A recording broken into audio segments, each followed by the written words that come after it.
بسم اللہ الرحمن الرحیم۔ کل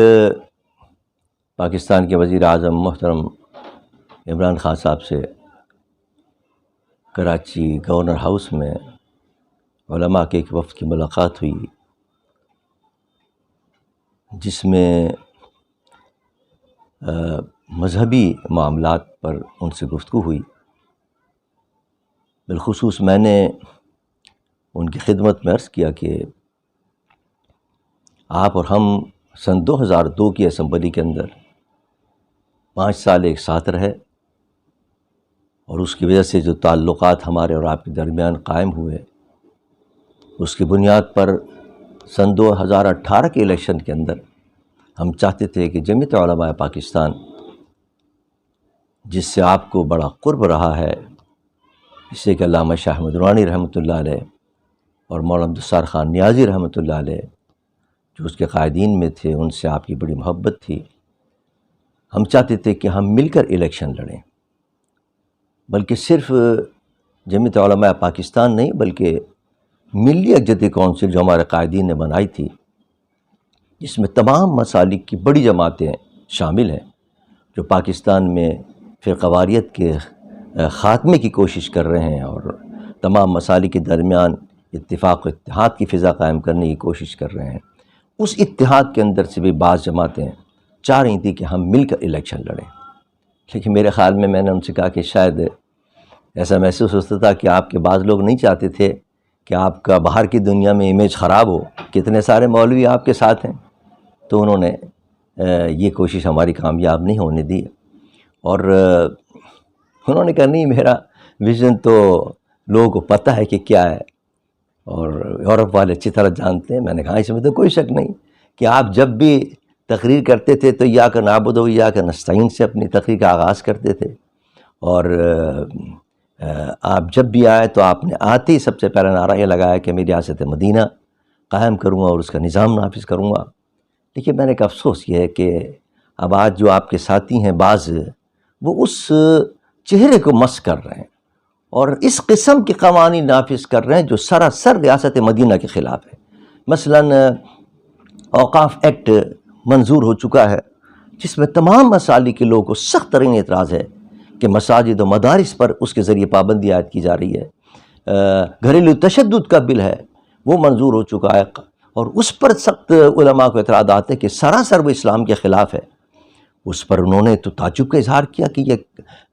آپ نے ابھی تک اس مسئلے کو کیوں نہیں حل کیا۔ وہ ان کے بیٹھے ہوئے تھے وزیر شفقت محمود صاحب، ان سے پوچھا یہ کیا مسئلہ ہے، تو انہوں نے کہا کہ حضرت ہم انشاءاللہ ان علماء سے بیٹھ کر کچھ علماء کو اس پہ اعتراضات ہیں وہ انشاءاللہ طے کر لیں گے۔ میں نے کہا کہ اس سے بڑا اہم مسئلہ تو نیا کھڑا ہو گیا ہے کہ پاکستان میں اسلام لانے پر ہی پابندی ہو گئی ہے۔ جبری تبدیلی مذہب کا بل لایا گیا ہے، اور اسلام لانے پر پابندی پاکستان کے اندر، یہ کیسے ہو سکتا ہے؟ میں نے کہا اس کے اندر یہ لکھا ہوا ہے کہ آپ 18 سال سے پہلے اسلام نہیں لا سکتے۔ تو انہوں نے اس پر تعجب کا اظہار بھی کیا، افسوس کا اظہار کیا۔ پھر کچھ اسلامی نجاتی کونسل کے وہاں ممبران بیٹھے ہوئے تھے، انہوں نے کہا اسلامی نجاتی کونسل نے بھی اس کو مسترد کر دیا ہے، اور ہماری وزارت مذہبی امور نے بھی اس کو مسترد کر دیا ہے۔ انہوں نے کہا کہ پاکستان کے اندر انشاءاللہ، یہ انہوں نے وعدہ کیا تمام علماء کے آگے میرے کہنے پر کہ انشاءاللہ پاکستان میں اس قسم کا کوئی قانون نہیں ہوگا جس کے اوپر جو اسلام کے خلاف ہو اور جس میں اسلام لانے پر پابندی ہو۔ اس کے بعد پھر میں نے ایک میری آخری گزارش آپ سے یہ ہے کہ تحریک لبیک پاکستان کے بارے میں جو اس وقت طریقہ اختیار کیا جا رہا ہے، اس سے بڑی مایوسی عوام میں پھیل رہی ہے، بددلی پھیل رہی ہے، بلکہ حکومت کی طرف سے نفرت کے جذبات پیدا ہو رہے ہیں۔ اس کے لیے آپ کچھ لاعمل سوچیں اس کے لیے۔ تو انہوں نے کہا اور پوری تفصیل بیان کی کہ کس طرح تشدد کے واقعات ہوئے اور کتنے پولیس والے اس میں شہید ہوئے اور کتنے لوگ اس میں زخمی ہوئے اور کتنے املاک کو نقصان پہنچا، اور کس طرح کیا کیا مطالبے تھے، اور یورپی یونین کے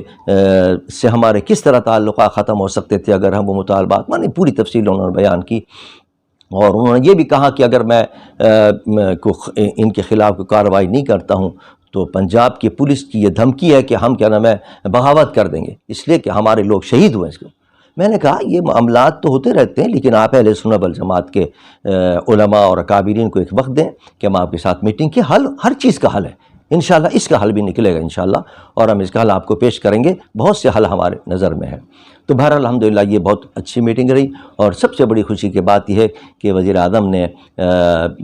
یہ جو جبری مذہب تبدیلی کے نام پر اسلام کے خلاف ایک بل تھا جو یورپی دنیا کے اندر بھی نہیں ہے، میں نے ان سے کہا، میں نے کہا امریکہ اور برطانیہ کے اندر بھی یہ قانون تو نہیں ہے، اور اسلام کے نام پر جو اسلامی جمہوریہ پاکستان میں اس میں یہ قانون بن رہا ہے، لیکن الحمدللہ انہوں نے اس کا اعلان کیا کہ پاکستان میں اس قسم کا کوئی قانون نہیں بنے گا۔